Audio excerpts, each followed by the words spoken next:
Hi, my name is Barb Nangle. I'm the founder of Higher Power Coaching and Consulting. I want to welcome you to my podcast, Fragmented to Whole, Life Lessons from 12-Step Recovery. This is episode 46, Choice versus Control. Recovery is about learning that you have choices. You can choose to be hopeful rather than hopeless. You can choose to act from faith rather than act from fear. You can choose to enjoy life rather than merely survive it. If you think about it, addiction and compulsion are the opposite of choice. So that's where we're headed when we get into recovery. Choice. When we feel like we don't have choices, we often try to control things. In fact, there's a continuum of choice. On one end is where we are often in denial about our circumstances and we try to exert control. And on the other end, where we are able to come out of denial and use discernment. That discernment leads to greater choice. At the denial/control end, we typically have unnatural short breath. We feel tension in our body. We have a fixed mindset rather than a growth mindset and no sense of choices. We often speak without thinking. Some call that being a reactor rather than an actor.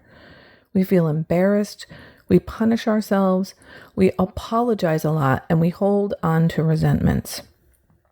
However, we can have choice at any time when we back away from rigid control. On the choice/discernment end of the continuum, our decisions come from inside. Our higher power is guiding us to do the right thing so we know what to do. We don't act compulsively. We trust ourselves. We know who we are. I know it's hard to picture a continuum when someone is narrating it, so I'll name the two ends of the continuum again. It goes from where we are in denial and try to control things on one end to discernment, where we have greater choice on the other end. You know who doesn't recognize choices and tries to control things? People who have victim mentality. Victims don't recognize choice. I know this to be true from my own experience. If you want to hear more about that, you can listen to podcast episode 3 on victim mentality. In that episode, I talk about the fact that I had absolutely no idea that I even had victim mentality until I came into recovery. And I also talk about how I got out of it. Before recovery, I could spot victim mentality a mile away in others, but I just couldn't see it in myself. Can you say projection?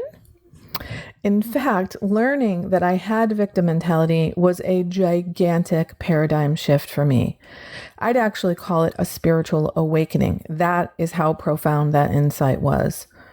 The thing about victim mentality is that it leads to victimization. Many of us start out as actual victims in childhood.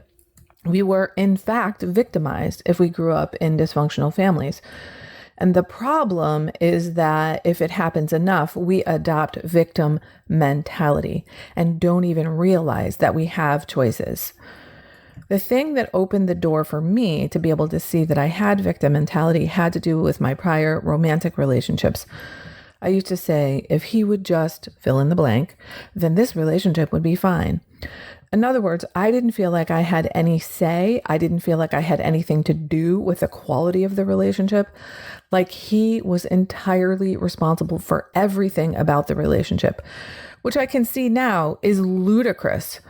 But at the time, I didn't feel like I had any choice in the matter. I felt like I was at the mercy of everything he did, whoever he was at the time.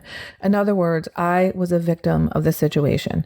I wasn't willing or able to see that my part in it was sticking around or not saying what I wanted. I had choices, in fact, but I couldn't discern that that was so. I could have left the relationship. I could have set boundaries, but those didn't feel like choices. Once I began to see that I had victim mentality in my romantic relationships as I started working on recovery, I started to see that I had it all over the place. When I was in traffic, I acted like the traffic was happening to me. I was upset that there was traffic on the highway, which was built for traffic, by the way. It was not built for Barb so she could have her own individual road that no one else could use. I felt victimized by fucking traffic. Another example of how victims don't feel like they have choice has to do with somebody that I know in recovery who owned a motorcycle shop. They had victim mentality, as many of us do, when they came into recovery. So for years, they felt victimized by the mechanic at their shop. The mechanic was a really toxic person, and the owner of the shop felt like they really didn't have a choice about the guy. They felt like they had to put up with this asshole who treated other employees and their customers like shit. For 15 years, they put up with his shit because they didn't think they could do anything about it. When the reality was, they could have hired another mechanic. Or honestly, they could have learned how to fix bikes themselves if it was that important to them, if they really wanted to. But instead, they felt like it was a no-win situation and they had absolutely no choice in the matter. This is an example of the black and white thinking that many of us in recovery have. Many of us think things are either all or nothing. Now that is some distorted thinking, and that is what helps perpetuate the idea that we don't have choices. What happens when we come into recovery is that we learn that we actually do have choices, that we don't need to try to control the situation just because we're trying to protect ourselves and make that situation where we feel we have no choices as safe as possible. Real life is mostly gray. There are very few circumstances under which things are truly black and white. So if you want to have greater choice in your life, do the 12 steps of recovery and you will learn that you do not have to have rigid control. You can let go and use the skills of discernment to make choices about your life and how your life is going to go. You'll get the wisdom to know the difference between what you can and cannot control. That is, you can control your choices. You cannot control other people, places, and things. And you cannot control other people's choices. That's it for today. If you like what you've heard here, then you just might be interested in private coaching with me. If that sounds like you, head on over to my website, which is higherpowercoachingandconsulting.com, and click on the contact menu. I'd be happy to schedule a consultation with you to help you make lasting changes in your life, like I've made deep, lasting changes in my life. My ideal client is someone who is ripe for change, but I'll coach anyone who wants to be happy, joyous, and free. So if that's you, shoot me an email. I'd love to hear from you.